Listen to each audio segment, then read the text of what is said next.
opinions expressed in this program are those of the speakers and do not necessarily reflect the views or positions of any entities they represent.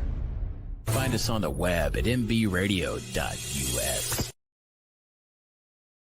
Some of us still carry the burden of battle. It threatens to drown us in our everyday lives. In battle, we had our weapons and combat gear to keep us safe, to keep us confident. But when we returned home, we were not armed with weapons and gear to cope with our own minds. I was lucky to find my combat gear, my mental weapon, and it's called Calmago. Calmago is a drug-free device that allows you to achieve calm in less than 3 minutes, in moments of anxiety, stress, anger, panic, or insomnia, not with medication, but rather by activating the parasympathetic nervous system through breathing regulation and multisensory stimulation. A recent study has shown that Calmago decreases PTSD and anxiety levels in veterans, helping those who are suffering and having a long-lasting effect. Visit Calmago.com to learn how you can get Calmago through the VA or with a special veterans discount code.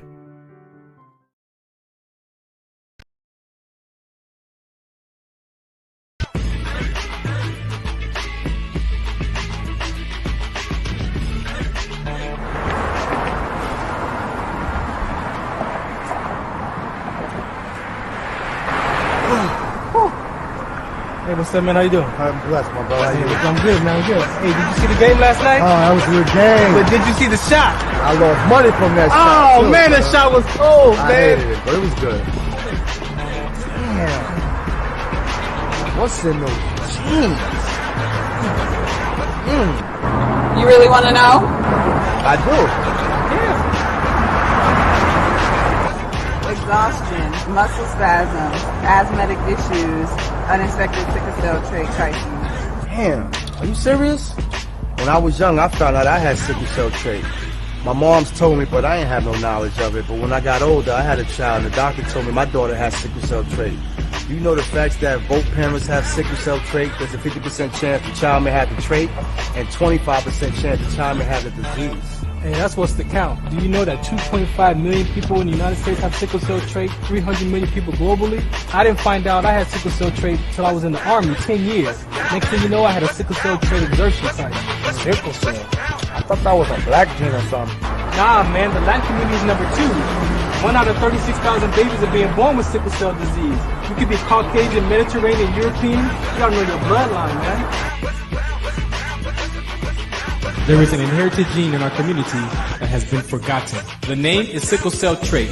WDCONSCT, also known as What's the Count, is out to bring awareness, education, and prevention to people all over the globe. Want more information? Call us now at 323-215-5384 or visit www.wdconsct.org.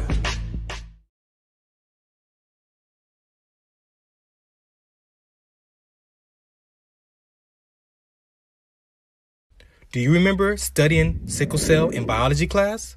What's the Count on sickle cell trait prevention is here to bring you awareness, education, and prevention conversations around the risk factors of this inherited gene. Visit wdconsct.org.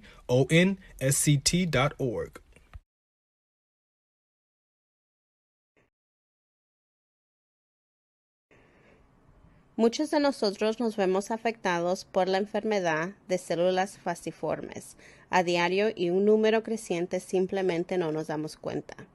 Los impactos de esta enfermedad afectan a todas las personas y en especialmente a las personas de color y con antecedentes diversos. Estar en servicio conmigo y con los demás a medida que creamos una mayor conciencia sobre cómo identificar y dirigir el tratamiento de los rasgos de células falciformes y ayudar a las familias a saber cómo superar el trastorno de células falciformes. WDCONS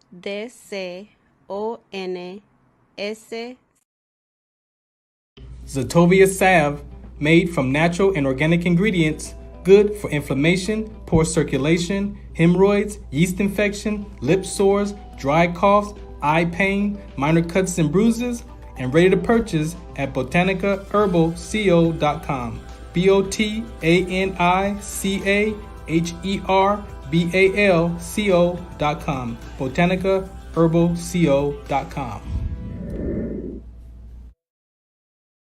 You're listening to The Ferrandoze Show on KCAA Radio, 106.5 FM, 1050 AM in the Inland Empire. Also streaming from the KCAARadar.com website, MBR Radio, TuneIn Radio, Pandora, Google Play, Blog Talk Radio, iHeartRadio, Podcast, Stitcher, Amazon Radio, just to list a few. Oh yeah, and the streaming videos are located at Tiki Live or Rumble under The Ferrandoze Show. Catch us live or catch us on the archives at Ferrandoze Show. Shout us out, what's the count? Visit ferrand.com for more information.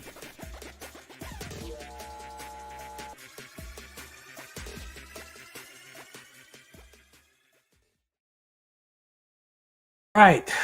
Good afternoon and welcome to a special edition of the Ferrandoze Show right here on MBR Radio.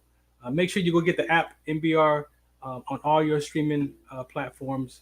Wherever you download your apps, get the MBR app. You can follow us over there. You can catch me on Sunday nights at KCAA Radio and MBR for the Ferrandoze Show at 8 p.m.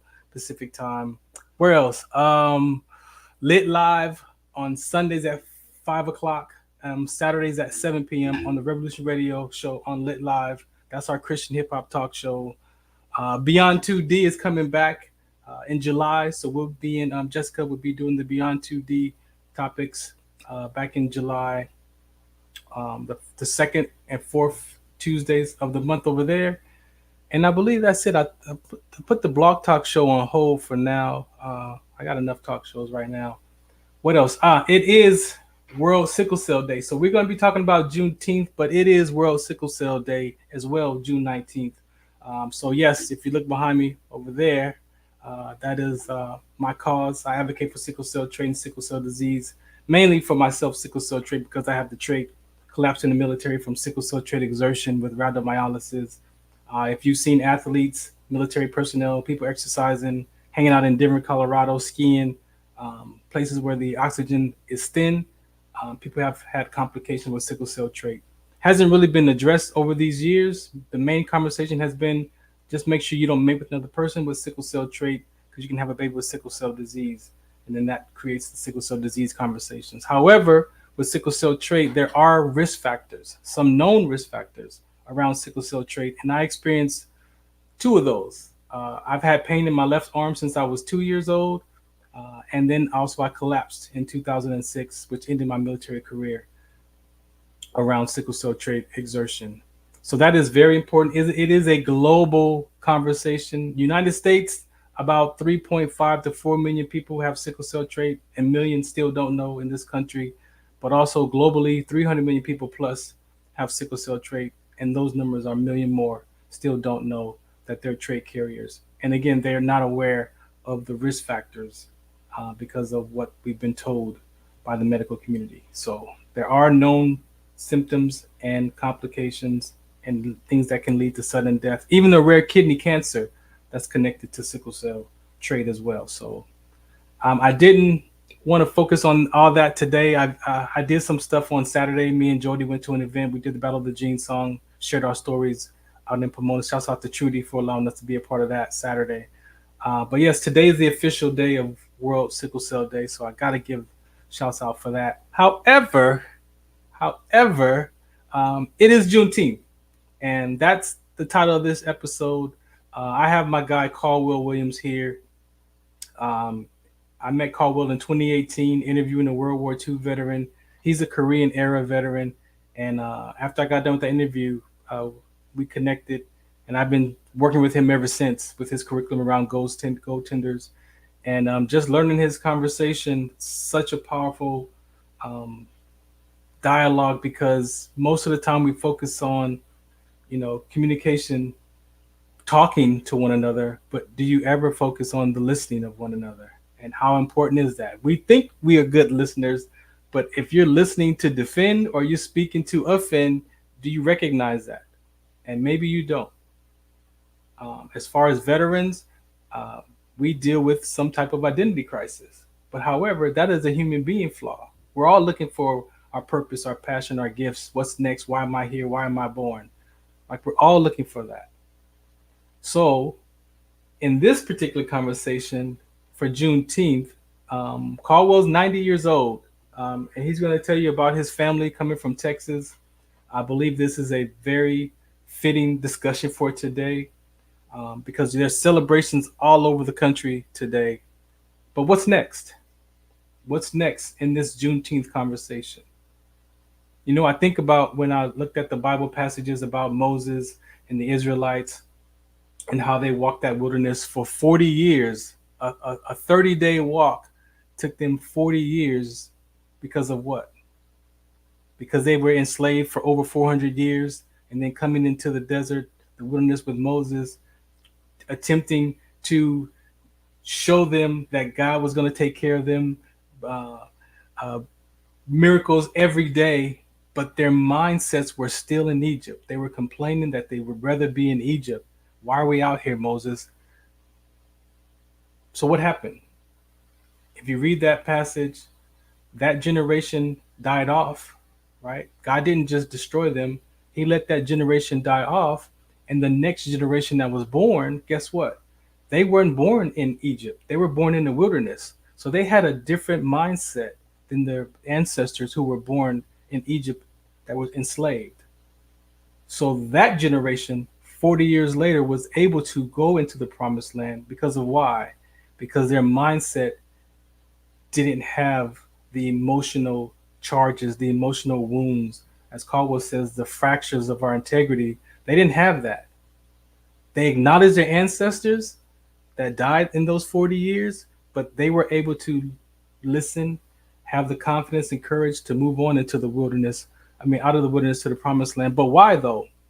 Because even when they got to the promised land, Canaan, they still had things that they had to come up against. Now, can you imagine that first generation of 40 years going into the promised land with the upset and the frustrations of why are they out in the wilderness? Why are we doing this? Why we this, Moses? Why are we doing this? And then had to then take on all the other stuff that they had to create, they had to go through.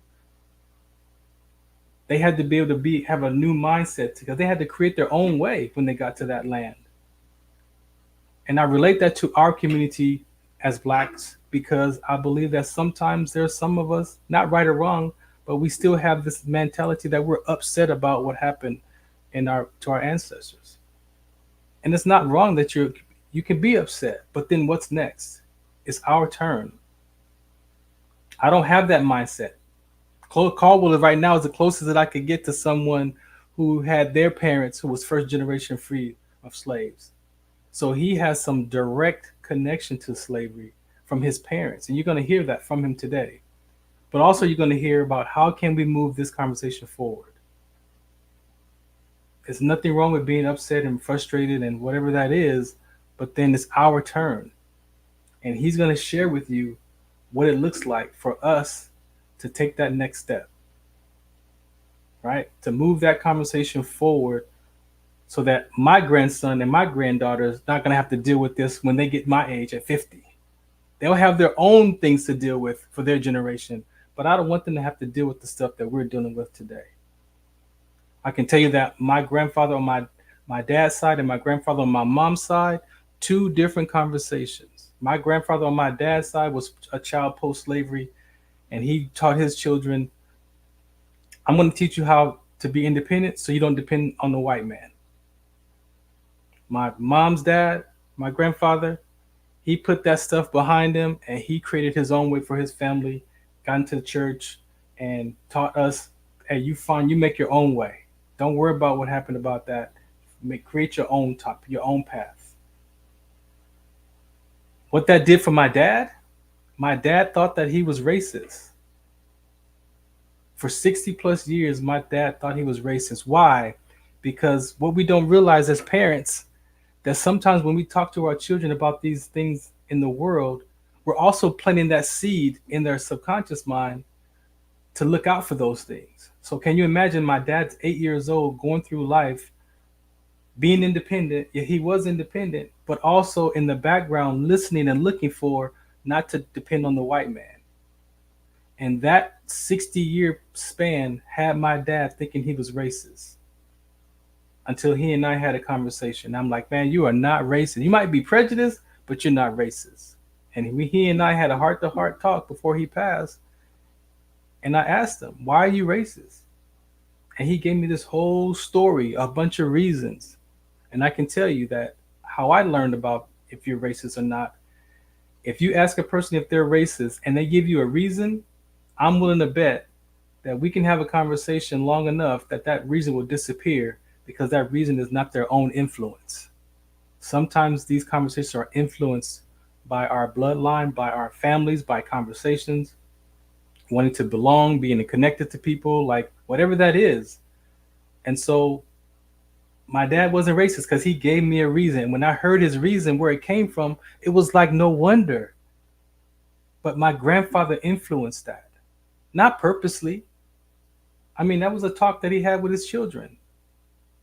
But sometimes as parents, we put things into our children's lives to protect them from what we went through, and that's not even their worry or their concern. And then they grow up with that in the background of their mind, trying to figure out and pay attention to that survival thing so it doesn't happen to them. And that's not right or wrong. We need those skills to survive. But what skills do we need to live life? And it's different. So I appreciate you for listening and tuning in. I'm going to get right into it because my guy right here, man, he is no joke. He has a curriculum that he's been using for 60 plus years. I'm going to let him talk for a little bit. Actually, we have his trailer for his documentary that's going to be coming out shortly. So let me introduce him, and then we're going to play the trailer, and then we're going to go from there. What's happening, Caldwell? I like what you had to say. Thanks. Appreciate you, man. Thank you for taking time out this afternoon to have this conversation about Juneteenth and what's next. I like to talk about what's next. So introduce yourself. Give them a little bit. I'm gonna play the trailer, and then we're gonna just dive right into Juneteenth and how this conversation relates to you, and then we'll get into what's next, the second part of the show. Let's do it. All right. So do you want to say who you are? You want to introduce? Want to say something about the trailer? What do you want to say? I'm number 10 of 11 children born to a first-generation free couple in East Texas, a county called Cass County, Cass. I think it's one of the largest counties in Texas. It abuts the Louisiana border. Our farm, which my parents were buying, was 25 miles from Shreveport, Louisiana, and an equilateral triangle. We were also 25 miles from Texarkana. And now our farm is the other point of that triangle. And Juneteenth was in the whole county, every Black in the county, and we were all farmers. There were no cities in that part of Texas. Juneteenth was the big event of the year.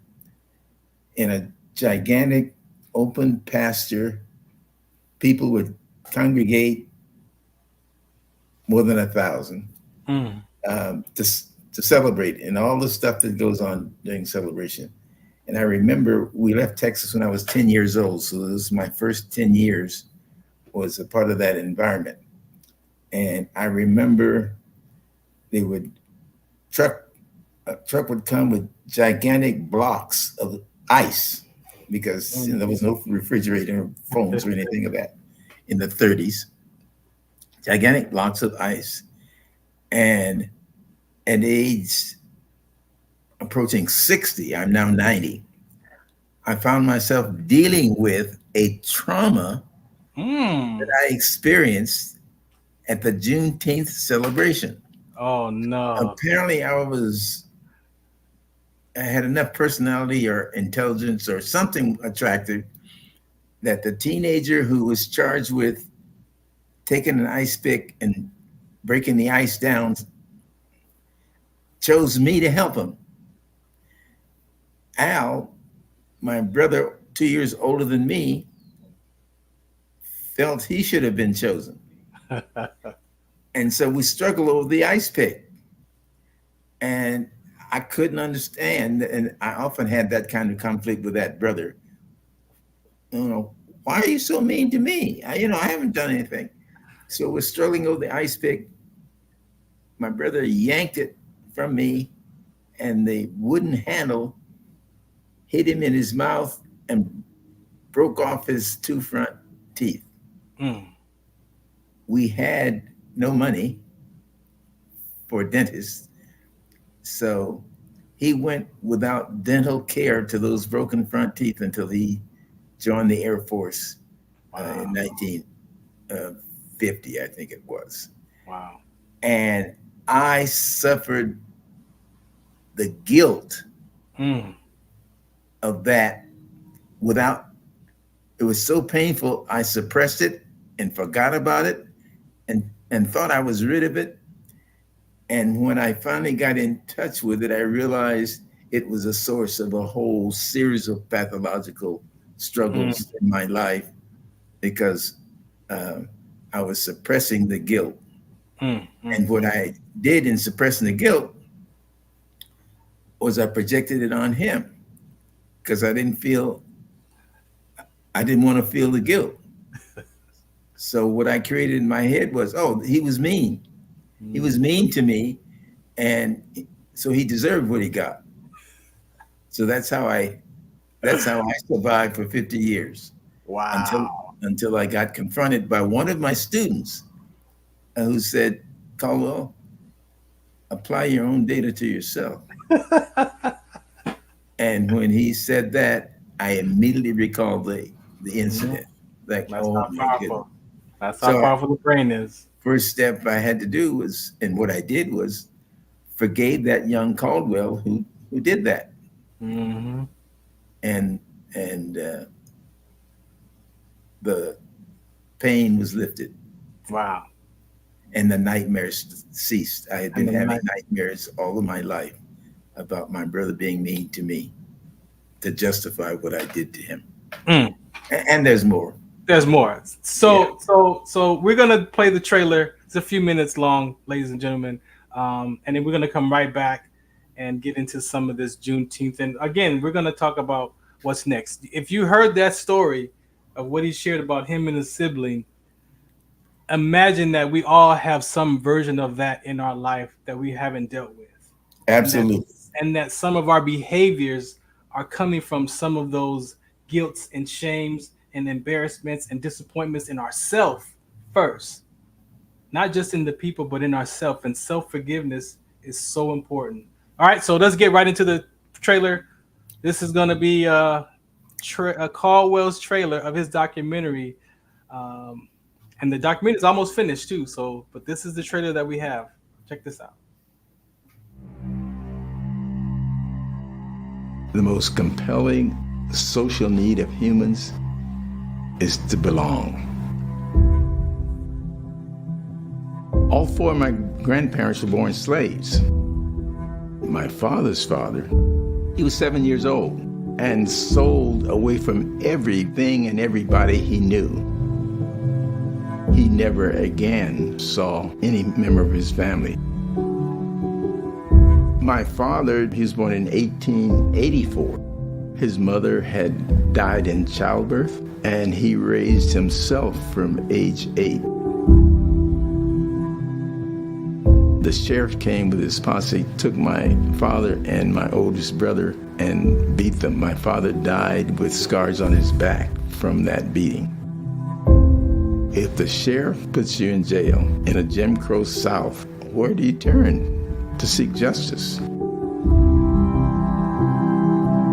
I loved school. It became a source of me finding myself. When I had graduated from UCLA in 1957 and was never even able to get an interview, no Jews, no Negroes, no Hispanics, no Orientals need apply. Now what do I do? Boy, you add color to our faculty. That's all we're interested in.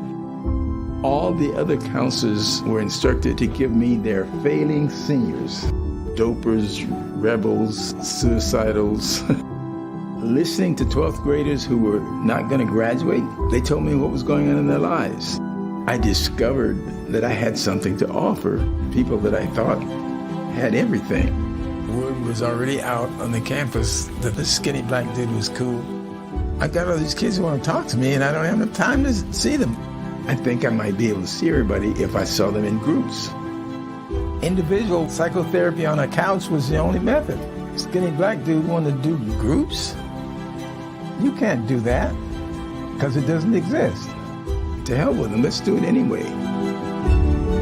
Parents want to know, what are you doing to bring about this reaction in my kid? I've been sending my kids to the best psychiatrist in Southern California, and this hasn't happened.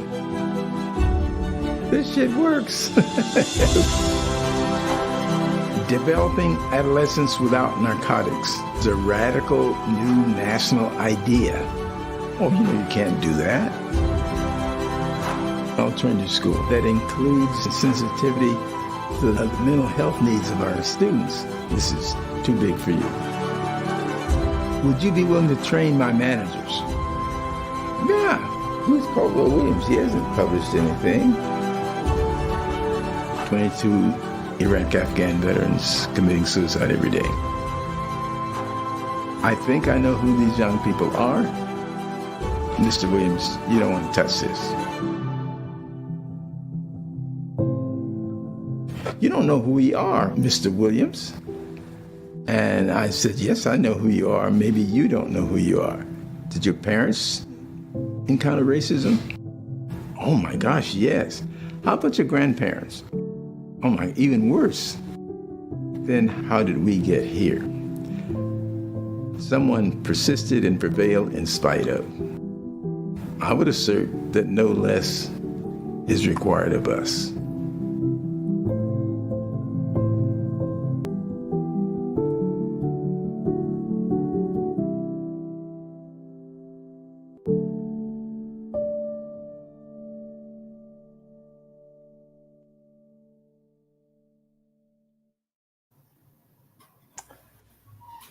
I don't know, Caldwell, man. Every time we watch that, man, it's just more and more emotional just to get to understand where our country has come from, right? So what do you want to say about Juneteenth before we get into some of these deeper levels of this topic? First thought is that after 300 years or so of enslavement, we who are descendants of those people, like I am, were re-enslaved for another 100 years. They call it Jim Crow, but it was another form of slavery. Mm-hmm. And today, in 2024, people who look like you and me, who immigrated after being freed of slavery in the Caribbean and Central and South American and Africa, are way ahead of us in healing and being liberated and assimilating into the American economic machine. Mm-hmm. And I came out of retirement to deal with kids who were committing suicide from Afghanistan and Iraq, and thought that my process of healing, which we can talk about a little bit later on, was related to me mastering standard English. Mm-hmm. Only recently, since I've been working with you, did I realize, oh, heck no, I mastered standard English a long time ago. When I left elementary school, they programmed me for journalism as I went to junior high school. I didn't even know what journalism was. But that was a statement of the system. Oh, this boy's got the English thing down. He should write. Mm. They didn't say that to me. It might have affected my career if I had known that, but that's trial and error. What I discovered was that it took me 2 years at UCLA, 2 years of college, before I had enough confidence to participate. I felt so inferior to the kids who surrounded me in the UCLA classrooms, whose father was teaching the class. My dad didn't look like that. My dad, born in 1884, whose mother died in childbirth when he was 3, first generation free. And I was healing from the genes that were passed on to me, injured by the enslavement. And so on this journey, in the latter part of this journey, have I realized and identified the mindful injuries that exclusion inflicts on all of us, and it's generational. It goes on. That's enough for me to say. So Juneteenth, that large pasture that the whole county would gather in celebration, and all kinds of things went on. Looking back, I could see teenagers and young people were looking for corners to pursue romance. Preachers were preaching, baseball players were playing baseball. All this was going on simultaneously. And I remember there was a value placed on the farmer whose watermelons were ripe in time for Juneteenth. Oh my gosh. and so there's a planting season usually around Good Friday in April. And then the anxiety was, grow, get ripe, so they'll be ready for Juneteenth. So that's my memory of Juneteenth was a celebration. Now, in the process of your 90 years, and you developing your own curriculum and principles, your first statement about the sense of belonging for human beings. Let's touch on that, because that really is the core of your conversation. So touch on how important the sense of belonging is for us as human beings. No matter what part of the planet our tribe comes from,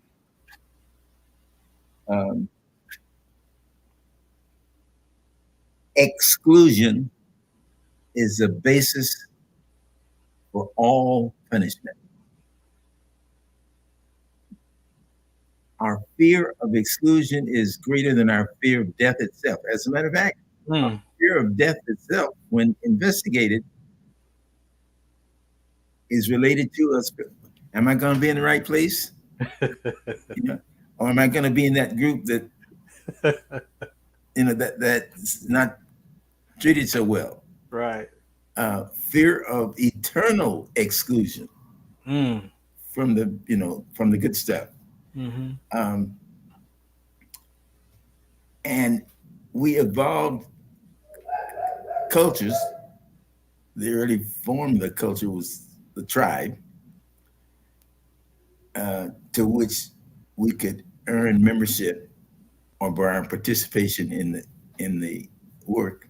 When I was in my 30s, we bought a house just west of the UCLA campus in Westwood, and we could walk to the campus for free lectures and the like. And one evening, at a lecture, an anthropological lecture, the lecturer said, when I was a young man, I apprenticed under an anthropologist who was doing research in Peru, high in the Andes Mountains. And I got to travel to Peru with this anthropologist. And he said he was dealing with a village on a plateau high in the Andes Mountains. There's a plateau at the end of which was a large building and then little huts along the way where people lived. And the guides answered when asked, "What's that bigger building? What is it?" "That's our sacred space," like a church apparently. And he said, on each side of the opening to the sacred space was a large piece of wood with some carvings on it that was clearly some statement. Well, what's the statement? "Oh, those are our rules." What are the rules? translated, tell the truth on one side, and the other side, don't be lazy. And I was about 30 something years old at the time, but that impacted me, both my head and my heart. I said, that's our 10 commandments stated in 2 sentences, because it covers it all. It is the lazy man who covets somebody else's stuff instead of being on his own. And it is to our detriment a tendency to not tell the truth to protect our behinds, which ultimately brings us down. So let's get into, because I want to touch on the Jim Crow era, because that is so significant before we get to how we move on from that. But let's talk about that fracture of integrity that you saw your family and even you had to heal with. We did an interview together, and the lady asked you, how come you're not mad at the white people? Like, she asked you, like, why you're not mad? But talk about that, like, coming from that part. We're told we're supposed to be mad, and predators who want to recruit us to their game or their gang encourage that. I was working with a group of Black 70-year-old Vietnam veterans, all of whom were seeking to rehabilitate their time in California prisons. Summary of their story: we were workers on Jim Crow plantations, cane fields in Louisiana, cotton fields in Mississippi, when we were drafted into the military service and sent to Vietnam. At first, we celebrated our upgrade in the standard of living. One man said lunch in the cane fields was a tin bucket with syrup at the bottom and a biscuit. 3 meals a day in the military, clean underwear, showers. Boy, this is better life. Until realizing that because we had no education, we were thrown in the front lines in the killing fields of the jungle. No, this is not a better life. Popcorn was heroin was as accessible as popcorn. They all became addicted to heroin because it emboldened them to do the killing of goose. The leadership looked the other way. The leadership was predominantly white. Young white men who had gotten their commissions in Southern colleges and were supporting and defending Jim Crow by carrying their stars and bars flag with them, even in the jungle. So beside their sleeping quarters, they would post their flag. And these 70-year-old Black men said, we came to as addicted, emboldened persons when we were offended by one of those crackers, which they call these guys,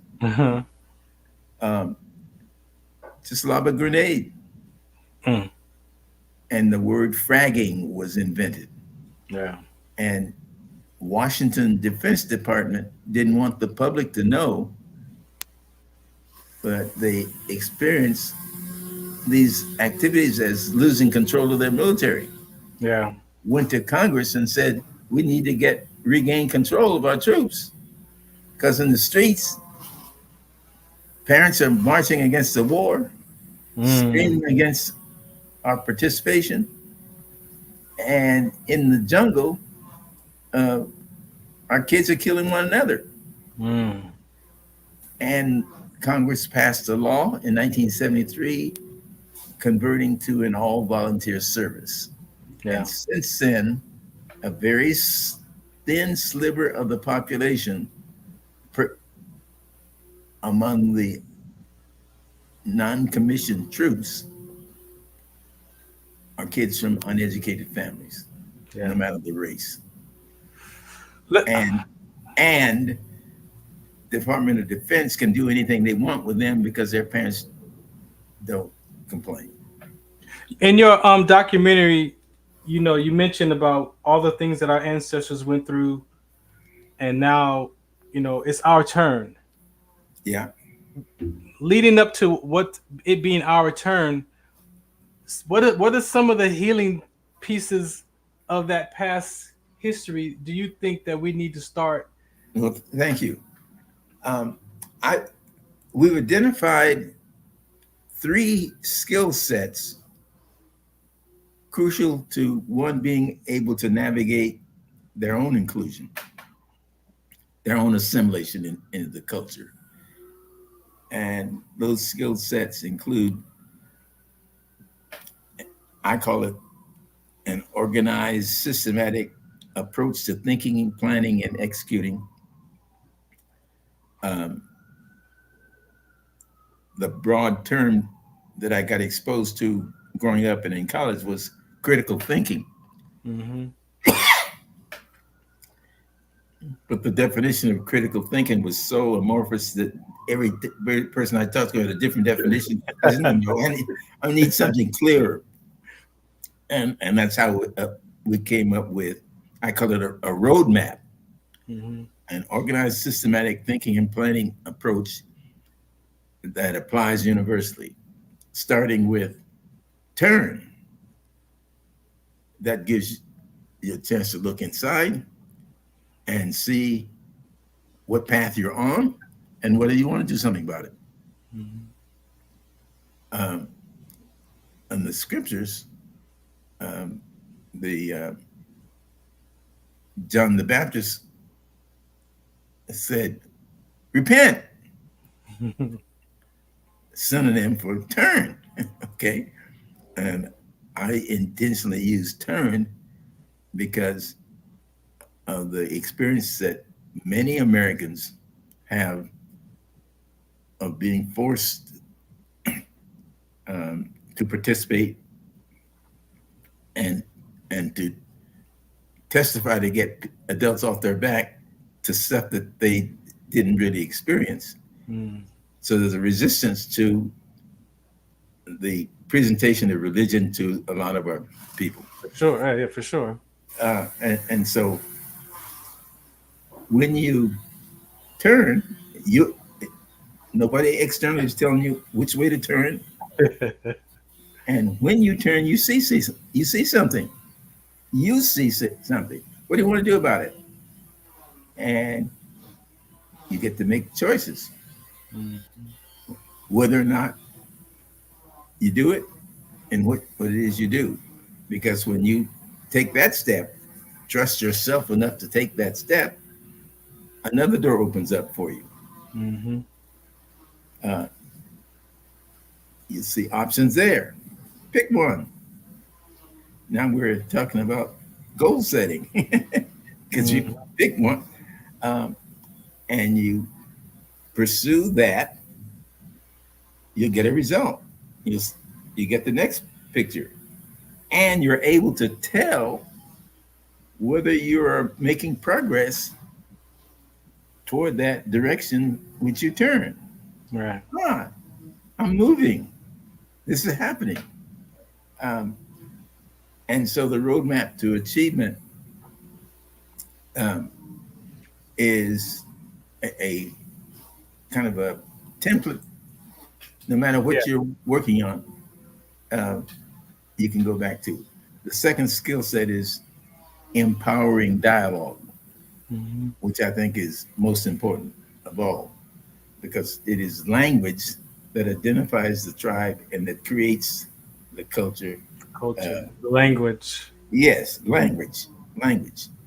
And I say empowering dialogue because dialogue that empowers is dialogue that includes both. The very word dialogue. Di means two, speaking and listening. And we are deficient in our training, in our listening skills training. Nobody listening to this voice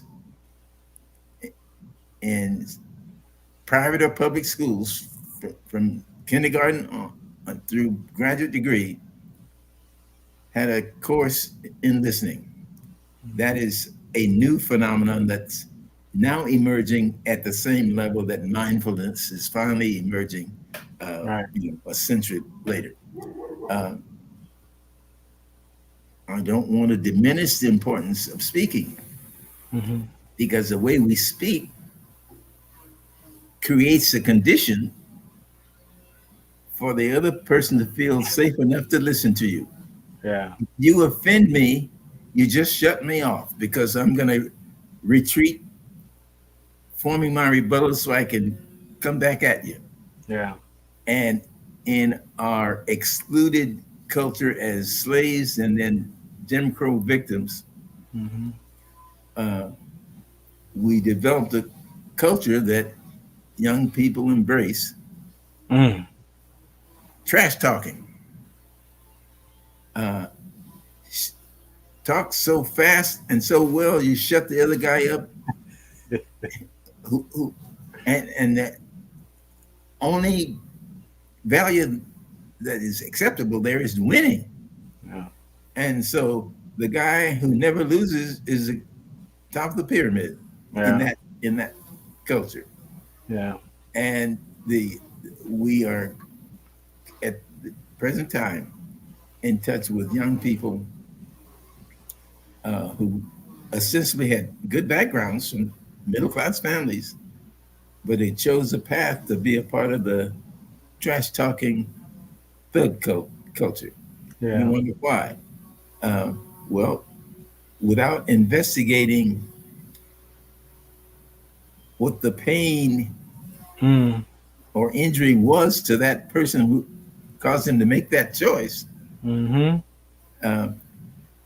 This is a community in which he feels most comfortable, no matter his background. No matter the background. And that suggests that there's something going on, unidentified, undiagnosed in that child's background that you're missing when you're saying, why is this boy acting so crazy? Yeah. And the third skill set is, I call it assertive management of change and transition. Change threatens us if it's change on which we feel no control. We seek change. We take, and we have the ability to go and look for it for ourselves. As a matter of fact, it's how we grow. Yeah.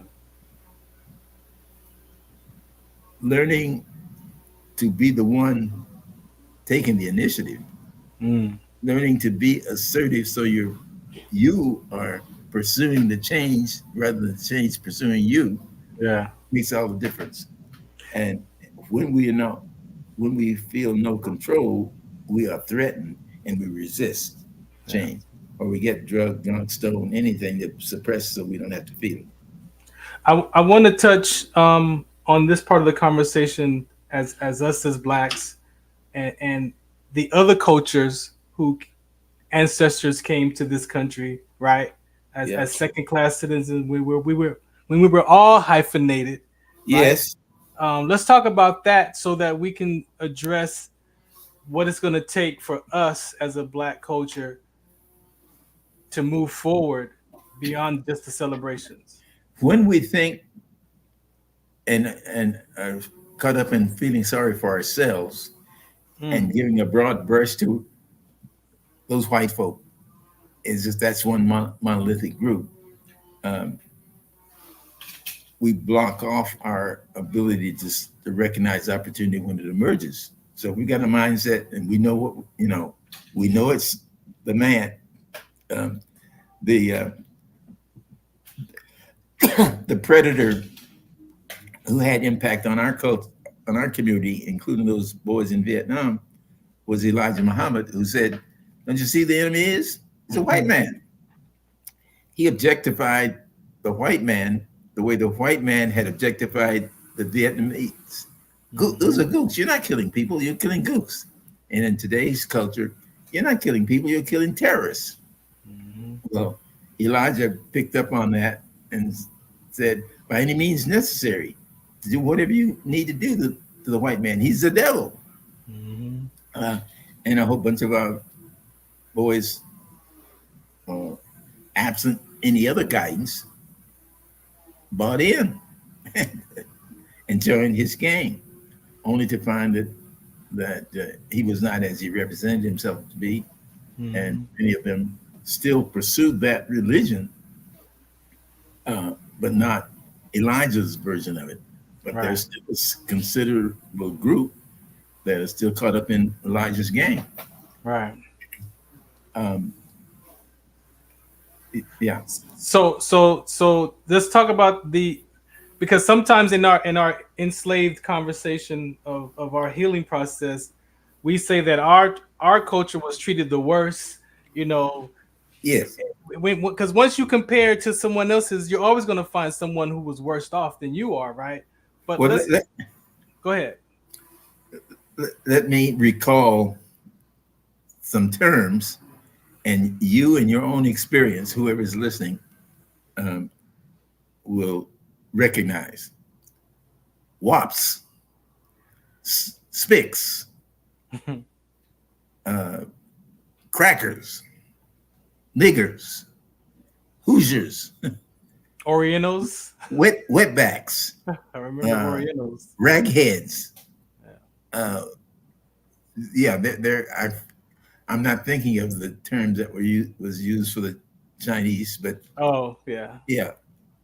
But Orientals, yes, and Orientals prefer apparently Asian, but they were Orientals. All tribes coming to the United States were balkanized and shuttled off to ghettos. I said to a person who's a friend of mine whose ancestors arrived in 1629, and he was 12 generations Yale, Wall Street. And he mentioned that in their Connecticut community,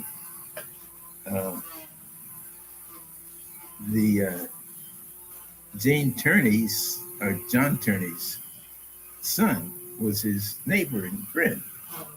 And Turney was an Irishman who was a world boxing champion.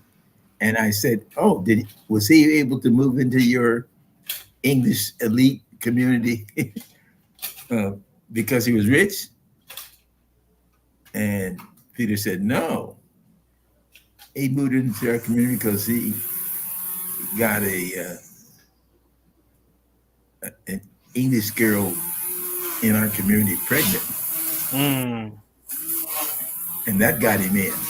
Yeah. And so therein is an explanation for what also evolved in our culture. Yeah. Boys improving their social circumstances, like opportunity for their family by impregnating. Let me take a break real quick, Caldwell. All right. Real quick. All right. You're tuned in to the Ferrando's Show right here on MBR Radio. As you can see, this is live. You got people doing the lawn over there. It's the holiday, so people are cut their grass, whatever they're doing over there. But this is real life right here. This is what happens when you go live. You have no idea what's possible, what can happen. You just, you deal with it, right? So again, we're listening and sharing from Caldwell's perspective on Juneteenth, but more so, what is it going to take? What's next for us to heal, right? And that's what we're going to dive into next and start some of this healing process. Shouts out for those that are listening and watching. So we got some comments. Dexter said, yes, Land Eyes. That was definitely one of them that they used back in the day. Caldwell likes that. Mr. Turner, good afternoon. He calls me AA Ron. Shouts out. That's my buddy out there. What else? Let's go. Dexter said, let's go. Let's get it. Matthew has the fire emojis. That means the conversation was hot. And so we appreciate you all for listening. Again, we're going to come right back and get more in depth of what this healing conversation is. And then we'll let you go. All right. Won't be too much longer. But I really want to focus on the process of what it's going to take. It's not right or wrong or good or bad to celebrate. We want to acknowledge our ancestors. We want to acknowledge, our past. You don't want to dwell in it, but you want to reference it, because when you reference, you can learn from things. Some people only focus on the negative of slavery, but we're talking about the strength and what they went through in your culture. This is not just African Americans. We're talking about all of those who came to this country as second-class citizens, and we're going to talk about this after the break, that were hyphenated, all deal with some type of emotional fracture of their bloodline. A lot of families came here fleeing other countries, their own home countries, to come here for a better opportunity. But then they get here and they're still dealing with inclusion as an emotional portion of it. See, the society talks about inclusion and exclusion from what you can. While I did this for you, I opened up these doors for you. You should be fine. You should be happy. You're included. Yeah, but you can open up all the doors that you want. But if I don't experience myself being included to walk through that door with confidence and courage, then I'm not going to take that. I'm not going to go through that door. It sounds good, but it sounds good for him, not for me, because of what my culture, what my ancestors have talked about, what it is to be in the United States as a person, or even maybe as an object, because we label one another so much, from our skin color to wearing glasses to a beard or whatever. However you identify and label people, it disconnects you from that human connection. So some of these labels on how we even talk, that's why he said the communication dialogue is so important, because how we talk to one another and listen to one another from the labels is enough to keep us from being connected. So we're going to play just a couple of PSAs here, and then just come right back to the conversation. I appreciate y'all.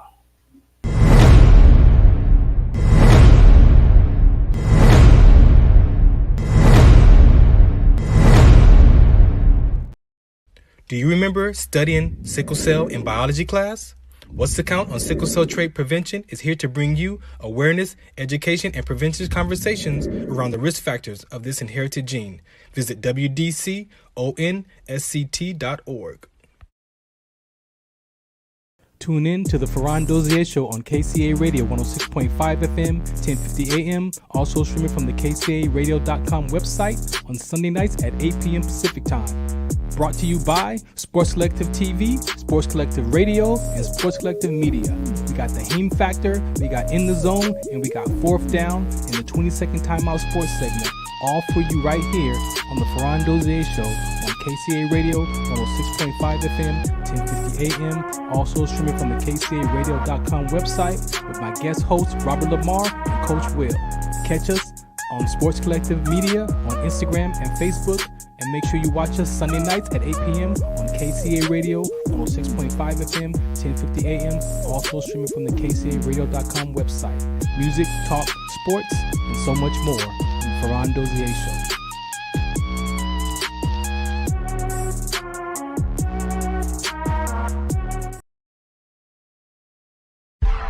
I just wanna breathe this name, my God.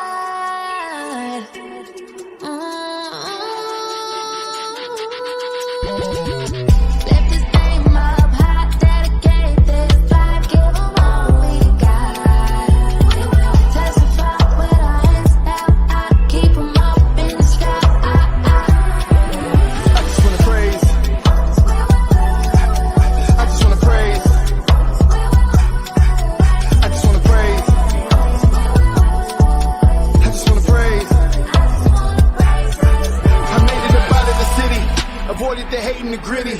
Me and my little brother, my lovely mother tried to make it easy, but we was some knuckles though. We used to let them knuckles throw. We used to let them chuckles go when we thought about the places we would go. Yeah, lights off. Yeah, no really. Lights off. Yeah, no money. Lights off. Under the candlelight. All right, welcome back to the Frondoze Show. Right here, a special edition Juneteenth episode with my guy Caldwell Williams. They're still doing that. They're still cutting grass over there. That's real life over there, huh? All right. So may I say something about? I want to introduce the word Lee Atwater. Yeah, please. Yeah, touch that, please, because that's key. In pursuit of making his Republican Party the majority party, which Nixon wanted to do, Lee Atwater, who was a political strategist for Reagan, came up with the idea. He didn't use the same language as we, but my translation of what he tuned in on was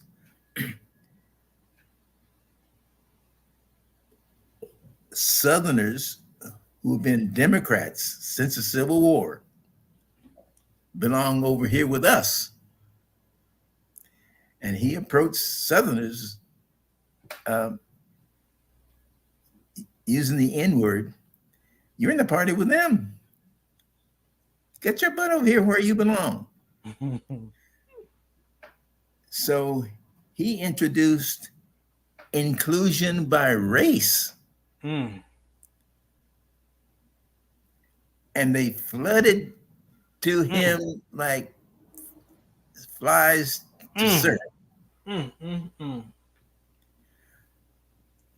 In less than a generation, during Reagan's first term, by the end of his first term, the slaveholding segregationist South was virtually 100% Republican. And because they provided the foot soldiers, they took over the Republican Party. The Republican Party of Trump is identical to the slaveholding Jim Crow South. And they have expanded that group to include the Midwest bigots who were never outed in the first place. During Jim Crow, every Midwestern state, Illinois, Indiana, Michigan, Minnesota, had sunset laws. If you were black, you had to be out of town by sunset. And so their sympathy was with the slaveholding, the Jim Crow South. And their sympathies were with Hitler, because on our farm in 1939, my older brothers and my dad had this long poles that they carried from our land and stretched the wires for an antenna. And my dad had a radio, and you could hear Hitler's speeches at night. And my white neighbors were celebrating Hitler. And the media, national media, lied about it. Oh, they were just conservative, and America First was not about supporting Hitler. It was just like we didn't want to be involved in foreign entanglements. DS. Right. More than Charles Lindbergh and Henry Ford were pro-Nazis. And so fast forward to Lee Atwater, Reagan's first campaign speech after he got the nomination was in Philadelphia, Mississippi. We know that name only because Philadelphia, Mississippi lynched 3 civil rights workers. And it was Reagan's way of saying, under Lee Atwater's direction, to the South, I am your boy. The same way Trump is doing that now.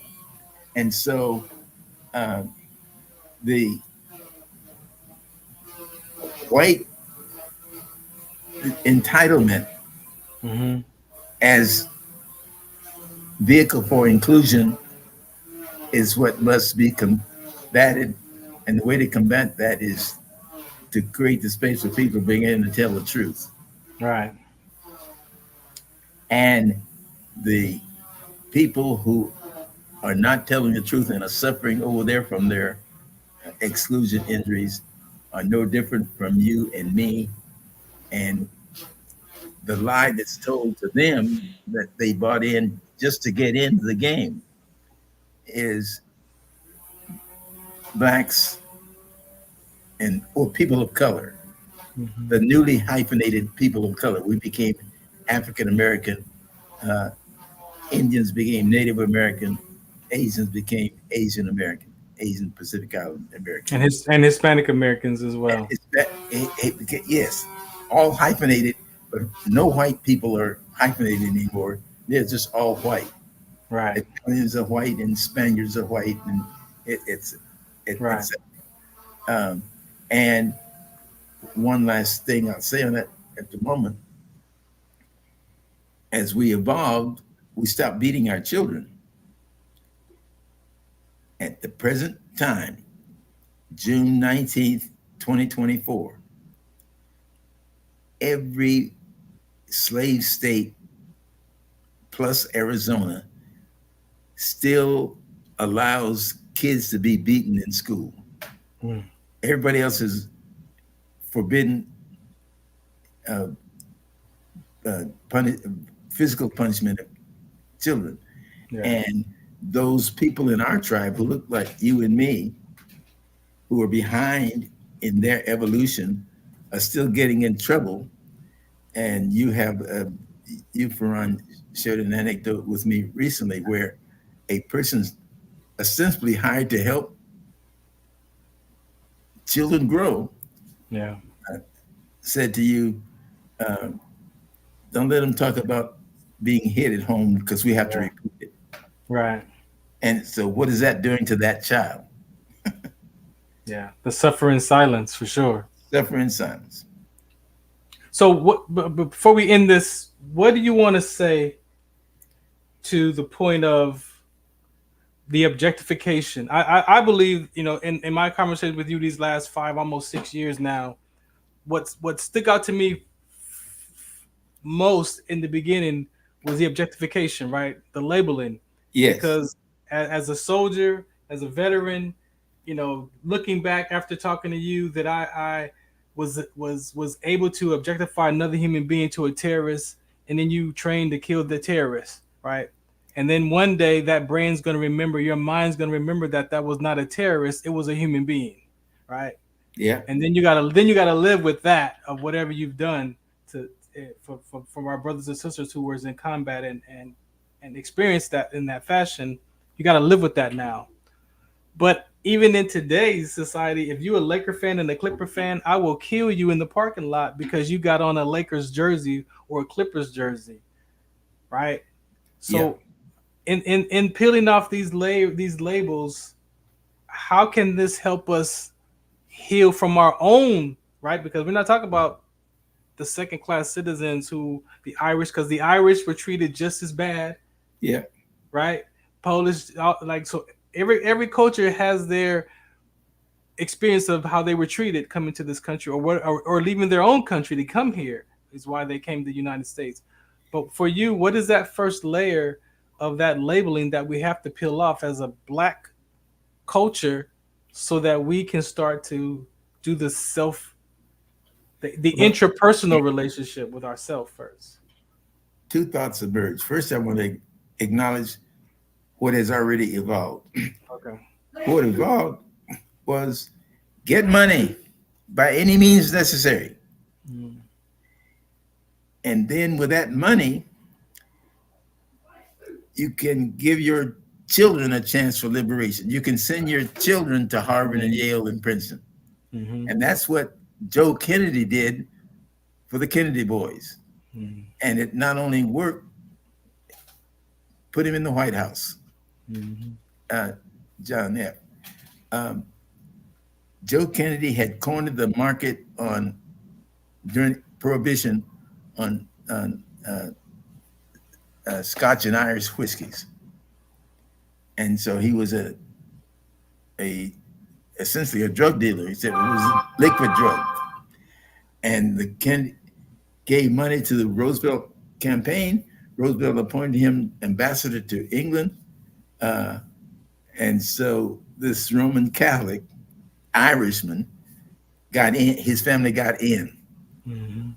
In our generation, Jay-Z drug dealer Jay-Z. Simply follow the equation that was long established. And married a pretty girl. And their daughter can go and do anything she wants. Oh, yeah. Mm-hmm. The city of Los Angeles allowed him to create a big event on the mall downtown. And an elderly person who was in the facility where my wife was with her Alzheimer's confined was furious. He's a black man, an educated black man. He was head of the engineering department at Cal State Northridge. And he was furious that the city of Los Angeles allowed this black former drug dealer to have that kind of publicity to put on an event. Right. So that's one model, doing what has always been done. I assert that a way to reach more people in a healthier way is teach the 3 foundation skills that I already mentioned in this. That empowers our children to navigate that assimilation journey themselves. Yeah. And not just black children, all children. Yeah. And so the education arena is a potential solution. One word on that. We've got a model for it. At the dawn of the Industrial Revolution in the late 1800s, we were farmers. We were an agricultural nation, and the boys worked alongside their dad on the farm. The brand new industries said, we need workers. Went to Congress, we need workers, and all the boys are farmers. Congress passed the laws, put the money in the pot, and mandated every male child in secondary schools and public schools all across the United States must take shops, wood shop, metal shop, electric shop, print shop. Mm-hmm. And that sped up the transition from farm to industry. Mm-hmm. Mental health has been the deficiency and absence from our culture up until this point. Mindfulness just broke out in the last decade. Mm-hmm. Instead of seek it out on your own, government is the one that has all of our resources. These concepts about which you and I are speaking, taught in every school, every public school in the nation, creates a generation better able to navigate the idealized society that we're seeking, but that we'll never achieve until we make the commitment to doing it. And all of us struggling to heal from our injuries, white, black, brown, yellow, our children, our grandchildren would race toward that more perfect union rather than struggling and crawling toward it. Yeah. And so lastly, again, it's Juneteenth. The celebrations have been going on since Saturday. What would be the first step to start that healing journey, right? So for me, I've learned for myself from the work that I've done the last 14 years. I had to turn within myself, right? Because a lot of the things that I dealt with I grew up because of how my parents were, right? And so as Yeah. children, you blame your parents, right? Silently sometimes. Not we won't Yeah. say it. You know, it takes a lot of courage for somebody to say I can't stand my mom or dad, right? Because that looks Yeah. bad. Yeah. But silently we suffer and we say those things to ourselves, right? And Yeah. we don't get an opportunity to self-reflect, take a step back and look and see what my parents went through when they were children, what my grandparents was like when they were growing up, what this culture was like, where they came from, where their great like we don't take a look at that sometimes. But I think I not that I think, but I've learned from myself like I had to do that to free myself from all those generations. My mom calls them generational curses. I call them generational consequences because the behaviors, right, gets passed on and gets passed on. And then we're dealing with today's consequences of our culture from not being able to reconcile those relationships, to not to understand how important forgiveness is, not just to other people, but to yourself, right?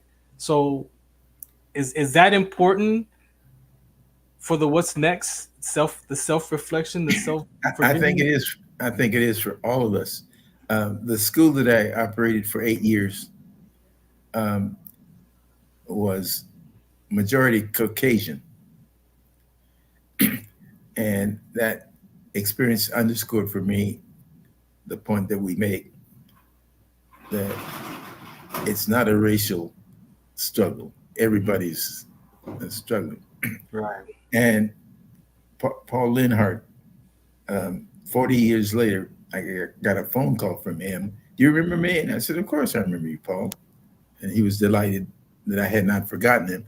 The previous conversation I'd had with him was 1976. Mm. And he said, I want to thank you for what you did for me when I was in high school. And I want to apologize for not participating in your groups at a level that I should have. But my mother was an alcoholic, and I was afraid of being exposed. Mm. And he said, but I was learning. I now know I was learning. And I went, because I was in your school, I was able to get into Berkeley out of high school. But I didn't have the confidence that I was as prepared as other students, because your approach was different. You focused on mental health. He said, but I did well at Berkeley, but I still wasn't convinced. So I went to graduate school at MIT, and I was successful there. And so I'm calling you to apologize and to thank you. And the intake person, I was just checking into the VA for the first time in my life. And I because of my hand, I use speakerphone. And the intake officer had heard the conversation. He said, who was that? I said, he was a former student. It sounded like your son. I said, it was a continuation of a last conversation from 1976. And he said, no shit? I said, no shit. Well, in summary, Paul has continued his dialogue with me. He's successful in the IT industry, et cetera. And through our current dialogue, he has come to forgive his mother, whom he blamed and was ashamed of, and tried to keep her out of his life, and now realizes that he shortchanged himself for that. And also, importantly, to forgive himself for not learning earlier that forgiveness. What he learned about his mother is she was a Holocaust survivor. She was an infant and a small toddler, but she had injuries that she didn't even know about.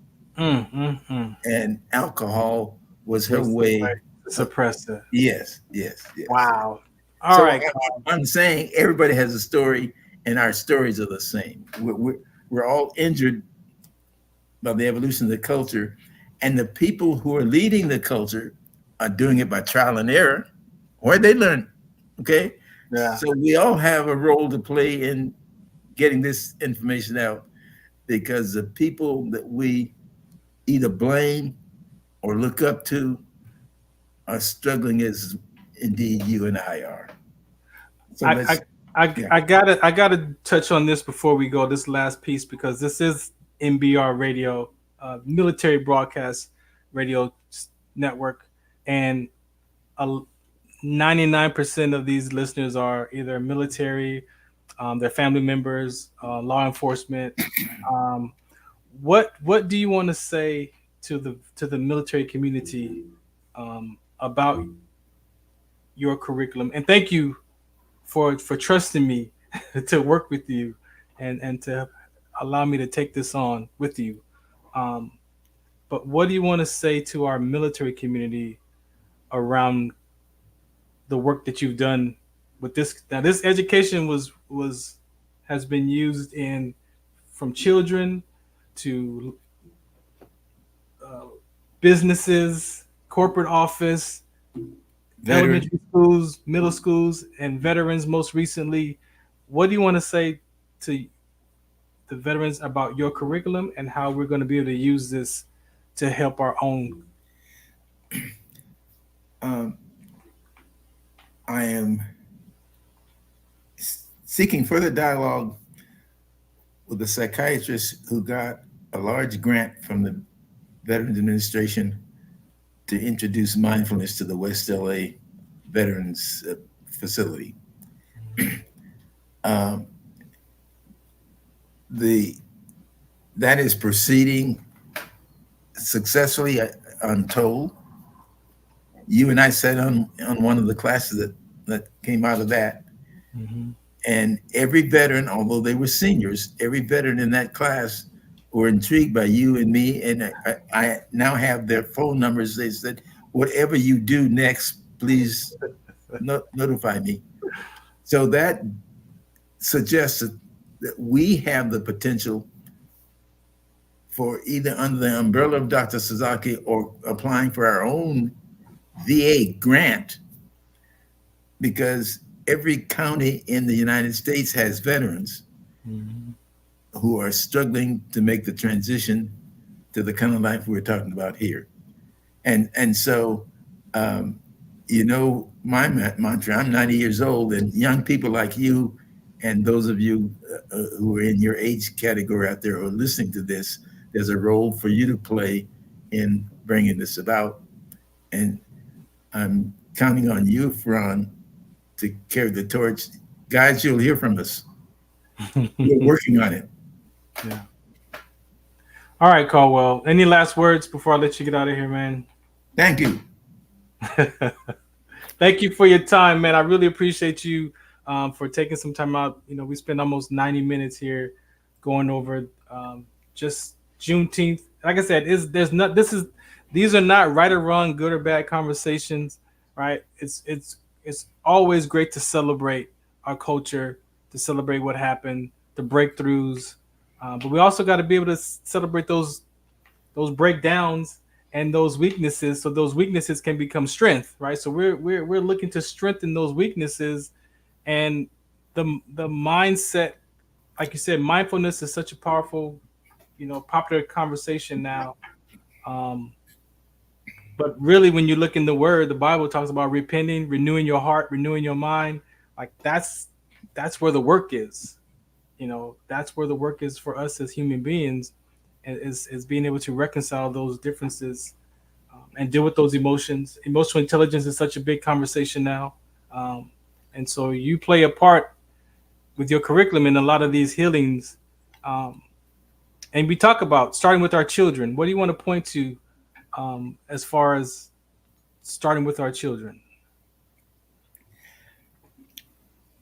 We're seeking to approach Steve Ballmer, who's just built a $2 billion arena in Inglewood, whose school has lost 40% of its enrollment in the last 10 years, and who desperately need healing and correcting.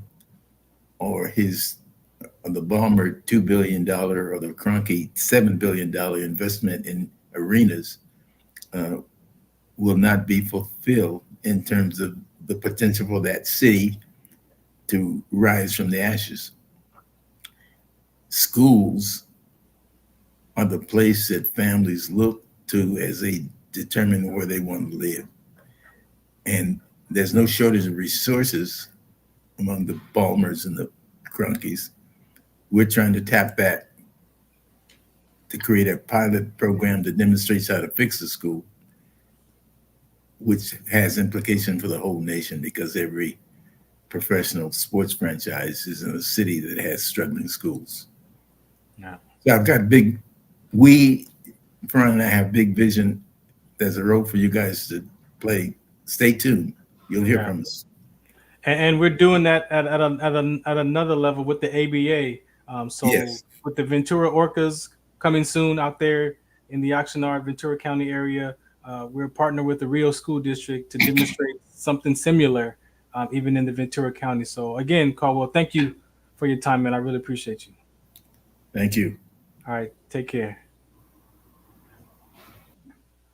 All right. I appreciate you for hanging in the 90 minutes. I've had talk shows for 2 hours, so this is 90 minutes is nothing.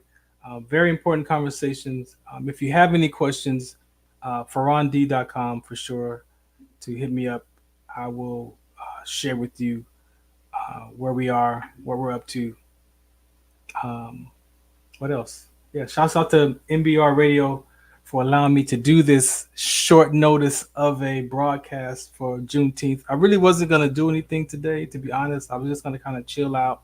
Of course, support my sickle cell conversation around World Sickle Cell Day. Juneteenth is World Sickle Cell Day. If you want information about sickle cell trait, wdconsct.org. That is my main cause. That's what you see up here, over there. Yeah, this way, that way. My cause, very important. I'll be coming to the city of Ventura, Oxnard, Ventura County, bringing some sickle cell trait awareness. That's my plan with the ABA basketball team, orcasaba.com or wdconsct.org.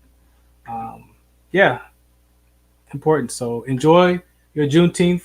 Those of you who have the day off, it's more than just a holiday. It's more than just barbecues and hanging out, drinking beers. There's a conversation out here that people are suffering. If you just look at the suicide rate for all levels, all ages, levels, that suicide rate has increased drastically, unfortunately. And what is it? Some of us suffer in silence, but we're all dealing with something.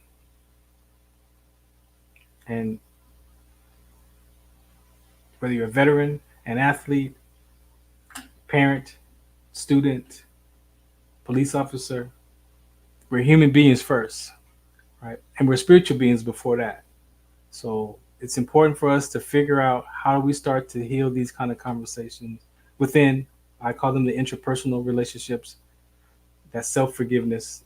As all of my shows, the context returns itself back to that, points back to that conversation of self-forgiveness. Very important. So I appreciate y'all for tuning in. What is this, Wednesday? Yeah, so I'll be back Sunday night, 8 p.m., KCA Radio and MBR Radio .us, Sunday night at 8 p.m. Shouts out to the Sports Collective crew. We'll be back in the building. Shouts out to Alan Emmanuel for helping me out this month. It is Men's Mental Health Month. And so we've been doing topics around that on the Frandoze show. I actually have an event to speak at this Saturday from 12 to 5 to be on this mental health men's panel. Very important conversation for me. So if you care about those conversations, hit us up, lbisolutions.com or goaltenders.org for Caldwell's platform. You'll see all of our information on there. I'm the curricular trainer for that. Shouts out to Project 50.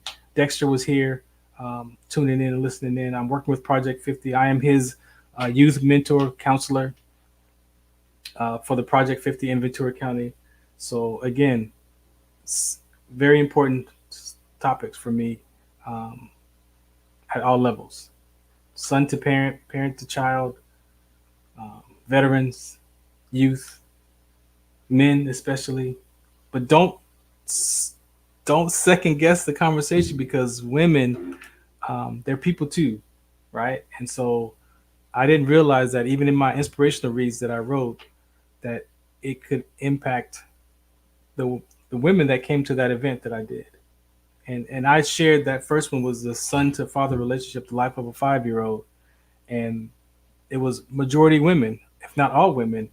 And they all walked away with a level of self-reflection and self-forgiveness, self-understanding, even a better understanding about their own father or their boyfriend or their husband, because of the conversations of how I was able to tell the truth about myself. And then they were able to look in their own life as women.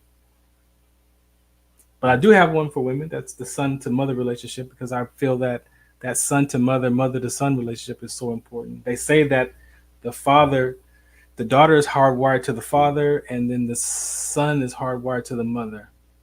And so that's why both parents are so important to be in the lives of those students, of those children.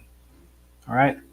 So I'm gonna get out of here. It's already 90 minutes plus, so I'm done. Again, I appreciate you all for listening, and I'll be back Sunday, the Frondoze Show on MBR Radio and KCA Radio 106.5 FM and 1050 AM. Get the apps. Both stations have the apps. So go pick up the apps. You can listen to us from all over the place if you download the app, or go to the websites as well. Shouts out to my sickle cell community. I'm always holding it down. Very important conversation. Globally, 300 million people have sickle cell trait, and many don't know. And there are risk factors and complications connected to sickle cell trait. Peace.